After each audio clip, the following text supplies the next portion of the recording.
नमस्कार दोस्तों, आज की क्लास में फिर से आपका एक बार स्वागत है। और आज का हमारा टॉपिक है 42nd अमेंडमेंट 1976। ये बहुत ही ज़्यादा इंपॉर्टेंट टॉपिक है। हर साल एग्जाम्स में क्वेश्चंस पूछे जाते हैं इससे। अगर आप प्रीवियस ईयर क्वेश्चंस को उठा के देखेंगे पिछले कुछ एग्जाम्स के एसएससी लेवल के, तो आपको 50-60 क्वेश्चंस कम से कम दिख जाएंगे इस टॉपिक से। इस अमेंडमेंट को मिनी कॉन्स्टिट्यूशन कहा जाता है क्योंकि इस टाइम पे इंदिरा गांधी जी ने हमारे संविधान के साथ काफ़ी छेड़खानी करी थी एंड काफ़ी सारे प्रोविजंस को अमेंड कर दिया था, इसलिए इसे मिनी कॉन्स्टिट्यूशन कहा जाता है। तो आज की वीडियो में मैं आपको सारे प्रोविजंस को अच्छे से समझाऊंगा। इस अमेंडमेंट का एक एक प्रोविजन काफ़ी इंपॉर्टेंट है, इसलिए आप उसको ध्यान से सुनना क्योंकि हर प्रोविजन से क्वेश्चंस पूछे जाते हैं। एंड इंदिरा गांधी जी ने कैसे हमारे कॉन्स्टिट्यूशन के साथ छेड़खानी करी थी इसको हम देखेंगे। कितनी दादागिरी उन्होंने उस टाइम पे करी थी उसको भी समझेंगे। तो दोस्तों चलिए शुरू करते हैं। अब एक एक करके सारे प्रोविजंस को समझेंगे। तो प्रोविजन पहला कौन सा है हमारा कि प्रीएम्बल के अंदर, आपको पता है प्रीएम्बल क्या है। कॉन्स्टिट्यूशन जब आप पढ़ते हैं तो आप प्रीएम्बल के बारे में भी पढ़ते हैं। तो जो प्रीएम्बल है उसमें 3 वर्ड्स ऐड किए थे 1976 में, सोशलिस्ट, सेक्युलर एंड इंटीग्रिटी। इस पे कम से कम 10 बार क्वेश्चन पूछा जा चुका है एंड ये काफ़ी हॉट टॉपिक है। मतलब ये कि कह सकते हैं कि काफ़ी हॉट टॉपिक है ये अमेंडमेंट, इसलिए इसके सारे प्रोविजंस इंपॉर्टेंट है। तो आप इसको ध्यान से सुनना, ठीक है। तो पहला पॉइंट है socialist, secular and integrity. Preamble में 3 शब्द ऐड किए गए। दूसरा है इसी अमेंडमेंट के थ्रू हमारे संविधान में फंडामेंटल ड्यूटीज को ऐड किया गया था, मतलब मौलिक कर्तव्य। एंड इसके लिए एक अलग से नया पार्ट बनाया गया हमारे संविधान में, that is part 4A under article 51A। तो ये चीज आपको याद रखनी है। आर्टिकल 51A किससे है, किससे रिलेटेड है, फंडामेंटल ड्यूटीज से रिलेटेड है।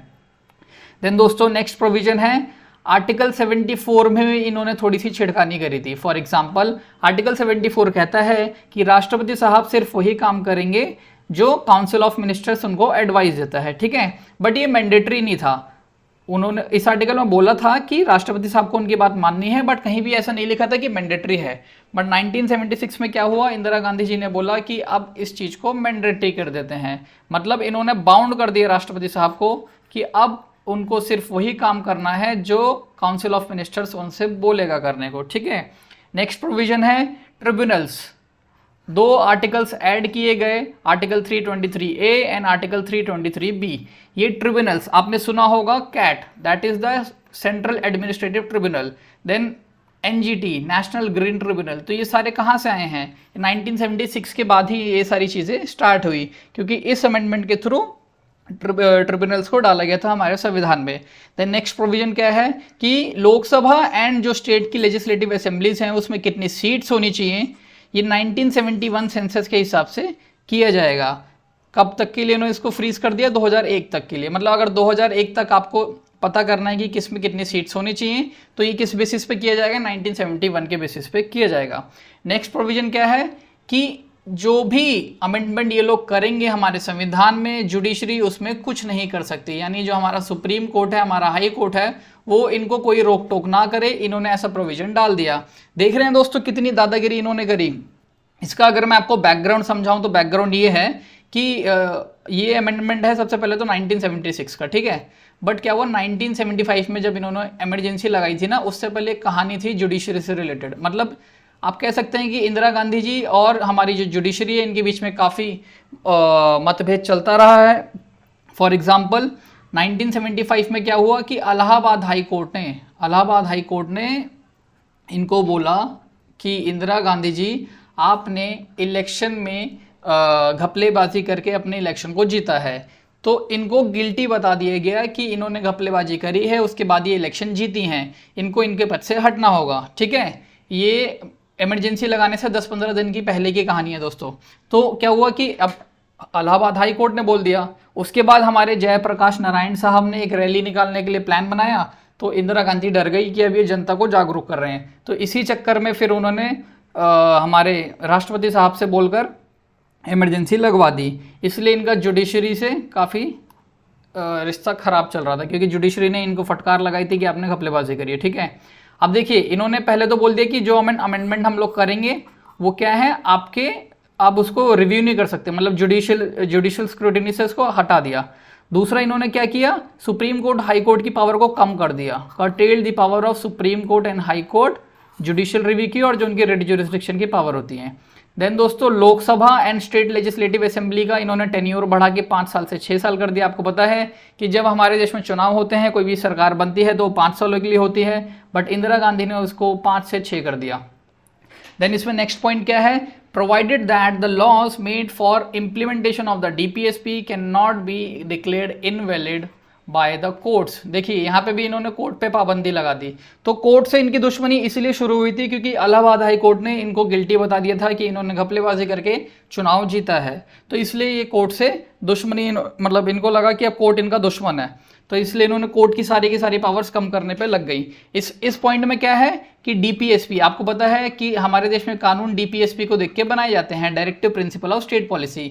तो ये कहती हैं कि हम डीपीएसपी को देख के जो भी कानून बनाएंगे उसको आप इनवैलिड नहीं बता सकते कि वो फंडामेंटल राइट को वायोलेट कर रहा है। मतलब हम कोई भी कानून बनाएं, चाहे वो मौलिक अधिकार का हनन कर रहा हो, उसके बाद भी कोर्ट इसके बीच में कुछ ना बोले। ऐसा इंदिरा गांधी जी ने प्रोविजन इसमें डाल दिया। देन दोस्तों इन्होंने पार्लियामेंट को empowered the parliament to make laws, इन्होंने पार्लियामेंट को शक्ति दे दी कि वो ऐसे कानून बनाए, कैसे कानून कि वो एंटी नेशनल एक्टिविटीज के साथ डील कर सकें, ठीक है। एंड जो भी ऐसे कानून होंगे वो फंडामेंटल राइट को वायोलेट कर सकते हैं। एक तरह से इन्होंने ऐसा बोल दिया कि मतलब देखिए, एक तो इन्होंने कोर्ट के साथ दुश्मनी कर ली कि कोर्ट की सारी पावर्स कम कर दी। उसके बाद जनता, हमारा देखो सबसे इंपॉर्टेंट अधिकार होता है हमारा मौलिक अधिकार, ये हमारे मौलिक अधिकार के भी पीछे पड़ गई। आप ये वाला पॉइंट देखिए कि इंटरनेशनल कानून बनाएंगे तो फंडामेंटल राइट्स को वायोलेट कर सकते हैं, डीपीएसपी में भी फंडामेंटल राइट्स को वायोलेट कर सकते हैं। तो ये एक तरह से डिक्टेटरशिप वाली बात हो जाती है, तानाशाह, कि जो है वो इंदिरा गांधी है, दूसरा कोई नहीं है। इनफैक्ट ये भी कहा जाता था कि इन्होंने अमेंडमेंट, मतलब इस अमेंडमेंट जो है 1976 का, हमारे संविधान को ऐसे अमेंड किया जैसे इंडिया का कॉन्स्टिट्यूशन नहीं है, इंदिरा गांधी का कॉन्स्टिट्यूशन है। अपनी मर्जी से पूरे कॉन्स्टिट्यूशन को पलट दिया इन्होंने एक तरह से, ठीक है। फिर इसमें क्या हुआ, डीपीएसपी में 3 नए आर्टिकल्स डाले गए। डीपीएसपी क्या है हमारा, डायरेक्टिव प्रिंसिपल, उसमें इन्होंने 3 आर्टिकल डाले गए। पहला है equal justice and free legal aid, article 39A। फिर इसके बाद उन्होंने डाल दिया participation of workers in the management of industries, article 43A। Then इन्होंने डाला protection of the environment, article 48A, ठीक है। इसके अलावा आर्टिकल 39 जो है उसमें इन्होंने एक एक्स्ट्रा पॉइंट ऐड कर दिया, that is article 39 sub clause F। इसमें इन्होंने बोला कि बच्चों के हेल्दी डेवलपमेंट के लिए हम लोगों को अच्छी अपॉर्चुनिटीज प्रोवाइड करनी है। मतलब ये गवर्नमेंट की जिम्मेदारी है कि ऐसी अपॉर्चुनिटीज प्रोवाइड करें जिससे कि बच्चों का हेल्दी डेवलपमेंट हो सके। अब अगला इन्होंने प्रोविजन डाला, facilitated the proclamation of national emergency in a part of territory of India, ठीक है। इसका मतलब क्या हुआ, देखिए जो नेशनल इमरजेंसी लगाई जाती है ना आर्टिकल 352 के तहत, वो क्या था कि पहले तो पूरे भारत में लगाई जाती थी कि अगर इमरजेंसी लगानी है तो पूरे भारत में, बट इन्होंने बोला कि ज़रूरी थोड़ी है पूरे भारत में लगाओ, इनका जहां मन करेगा वहां लगाएंगे। दिल्ली में लगाना है तो दिल्ली में लगाएंगे, दिल्ली के अगर किसी छोटे एरिया में लगाना है तो वहां लगाएंगे, मुंबई में लगाना है तो वहां लगाएंगे, मतलब किसी भी पर्टिकुलर पार्ट में इमरजेंसी लगा सकते हैं। ऐसा इस अमेंडमेंट के थ्रू ऐड कर दिया गया। उसके बाद क्या हुआ कि हमारे देश में जब राष्ट्रपति शासन लगाया जाता है ना, प्रेसिडेंट रूल किसी भी स्टेट के अंदर, तो ओरिजिनली क्या था कि जैसे राष्ट्रपति साहब इस ऑर्डर को पास करते हैं तो ओरिजिनली था कि 6 महीने तक उस स्टेट के अंदर राष्ट्रपति शासन चलता है। उसके बाद आपको पार्लियामेंट की परमिशन चाहिए होती है, मतलब पार्लियामेंट की परमिशन आपको बार बार लेनी पड़ती है। ऐसे उन्होंने इंटरवल डाल रखा था ओरिजिनल कॉन्स्टिट्यूशन में कि जब राष्ट्रपति साहब प्रेसिडेंट रूल लगाएंगे तो 6 महीने तक कोई दिक्कत नहीं, बट 6 महीने के बाद दोबारा आपको पार्लियामेंट से अप्रूवल लेना पड़ेगा। बट इनको करनी थी दादागिरी, तो इन्होंने इस टर्म को भी बढ़ा दिया कि 6 महीने नहीं 1 साल, यानी राष्ट्रपति साहब अगर कहीं पे राष्ट्रपति शासन लगाते हैं तो 1 साल तक वहाँ पे कोई रोक टोक नहीं है, मतलब कोई परमिशन पार्लियामेंट से लेने की ज़रूरत नहीं है। ऐसा इन्होंने कर दिया था। एंड इस चीज़ को फिर अगले अमेंडमेंट में जब मोरारजी देसाई साहब आए तो उन्होंने वापस 6 महीने कर दिया था। फिर अगला पॉइंट है empowered the centre to deploy its armed forces in any state to deal with the grave situation of law and order. यानी यहाँ पे भी केंद्र सरकार को ये पावर दे दी कि वो अपनी जितने भी उनकी आर्म्ड फोर्सेस है, पुलिस है या कोई भी है, तो उनको वो किसी भी स्टेट में लगा सकते हैं अगर कहीं पे लॉ एंड ऑर्डर सही नहीं है। देन दोस्तों ये वाला जो पॉइंट है, इससे कम से कम मेरे को लगता है मैंने खुद ही देखे होंगे 20 बार तो क्वेश्चंस आए होंगे इस वाले प्रोविजन से। इसमें आपको, और इम्पॉर्टेंट इसमें से ये दोनों है, इन दोनों से ही जनरली पूछा जाता है, बाकी 3 से तो मेरी नज़र में अभी नहीं पड़े हैं, ठीक है। इसमें क्या है कि इन्होंने ना स्टेट लिस्ट से उठा के कॉन्करेंट लिस्ट में 5 सब्जेक्ट ट्रांसफर कर दिए। स्टेट लिस्ट कॉन्करेंट लिस्ट क्या है मैं आपको बताता हूँ। देखिए हमारे पास 3 टाइप की लिस्ट होती हैं। पहला है state list, then concurrent list and then होता है यूनियन लिस्ट। ठीक है, यूनियन लिस्ट का मतलब क्या हुआ, उसमें ऐसे सब्जेक्ट्स हैं जिस पे सिर्फ केंद्र सरकार कानून बना सकती है, यानी हमारा पार्लियामेंट कानून बना सकता है। स्टेट लिस्ट का मतलब क्या होता है, ऐसे सब्जेक्ट्स, ऐसे टॉपिक जिस पे सिर्फ स्टेट गवर्नमेंट, वहाँ की जो विधानसभा है वो कानून बनाएगी। और कॉन्करेंट का मतलब होता है ऐसे कॉमन टॉपिक्स जिस पे स्टेट गवर्नमेंट भी कानून बना सकती है एंड सेंट्रल गवर्नमेंट भी कानून बना सकती है। तो पहले क्या होता था कि एजुकेशन और फॉरेस्ट एंड बाकी जो 3 है, that is protection of wild animals and birds, then weights and measure and administration of justice, constitution, organisation of all courts except supreme court and high court. तो ये जो 5 सब्जेक्ट है ना, ये पहले स्टेट लिस्ट में था। स्टेट लिस्ट में होने से इनको क्या नुकसान हो रहा था कि सिर्फ वहाँ की जो विधानसभा है, वहाँ की जो सरकार है, वही इस पे कानून बनाते थे। बट इनको अब इससे भी छेड़खानी करनी थी कि एजुकेशन पे और फॉरेस्ट पे ये बनाना चाहती थी कानून। तो इन्होंने क्या किया कि स्टेट लिस्ट से इन सब्जेक्ट को उठा के कॉन्करेंट में डाल दिया। कॉन्करेंट से क्या फ़ायदा मिल गया कि अब इस पे यूनियन भी कानून बना सकता है, स्टेट भी बना सकता है। एंड मैं आपको एक बात और बता देता हूँ कि कोई भी ऐसा कानून, मतलब कोई भी ऐसा टॉपिक जिस पे स्टेट ने भी कानून बना रखा है एंड यूनियन ने भी बना रखा है, तो अगर कोई भी डिस्प्यूट आता है तो यूनियन की बात मानी जाती है। मतलब एजुकेशन से रिलेटेड अगर कोई कानून है तो वहाँ पे यूनियन की बात मानी जाएगी। स्टेट को वहाँ पे मतलब हटा सकते हैं, स्टेट के कानून को, मतलब हटाना इन द सेंस की बात अब यूनियन की मानेंगे तो स्टेट का कानून का कोई मतलब नहीं है।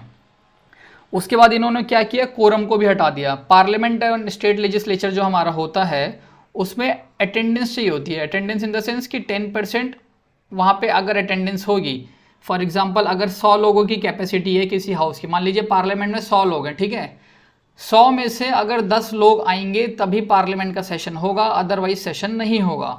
बट इन्होंने क्या किया कि इस 10% वाली चीज़ को भी हटा दिया। इन्होंने बोला ऐसा नहीं होगा।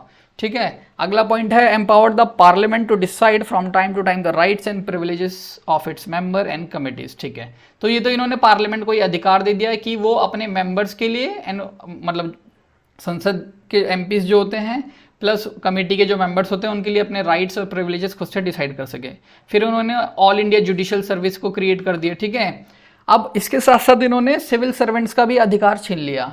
फॉर एग्जाम्पल इन्होंने क्या किया कि देखिए सिविल सर्वेंट को उनके पद से हटाने का ना काफ़ी टफ प्रोसेस होता है, तो उन्होंने इस प्रोसेस को थोड़ा आसान कर दिया। कैसे आसान कर दिया कि प्रोसीजर जो होता है, थोड़ा लंबा प्रोसीजर होता है, उसको इन्होंने थोड़ा छोटा कर दिया। इससे क्या हुआ, इन्होंने हमारा राइट ले लिया, हमारा इन द सेंस कि सिविल सर्वेंट्स का राइट ले लिया। जो भी लोग सिविल सर्विसेज की तैयारी कर रहे हैं उनको पता होगा कि आर्टिकल 311 है हमारे पास। आर्टिकल 311 क्या है, हमारे आईएएस ऑफिसर्स को, हमारे आईपीएस ऑफिसर्स को, हमारे सिविल सर्वेंट्स को एक तरह से बचा के रखता है कि कोई भी नेता उनको उनके पद से ना हटा पाए अपनी मर्जी से। इसमें क्या होता है, आर्टिकल 311 कहता है कि अगर किसी आईएएस ऑफिसर को, फॉर एग्जांपल अगर किसी आईएएस को उनके पद से हटाना है तो वही व्यक्ति हटा सकते हैं जिन्होंने उनको अपॉइंट किया है। मतलब उस लेवल के व्यक्ति हटा सकते हैं जिन्होंने उनको अपॉइंट किया है। आईएएस ऑफिसर का अपॉइंटमेंट राष्ट्रपति साहब के द्वारा किया जाता है। इसका मतलब राष्ट्रपति से अगर कोई नीचे लेवल पे है तो वो उनको नहीं हटा सकता। अगर राष्ट्रपति साहब किसी को अथॉरिटी दे दें तब ऐसा होता है। ठीक है, तो आर्टिकल 311 हमें हमारे आईएएस ऑफिसर्स को प्रोटेक्शन प्रोवाइड करता है। अब दोस्तों अगर आप लोगों को वीडियो पसंद आई है तो इस वीडियो को आप ज़रूर शेयर करें एंड अपना जो भी फीडबैक है मेरे को कमेंट सेक्शन में ज़रूर शेयर करें। बहुत बहुत धन्यवाद।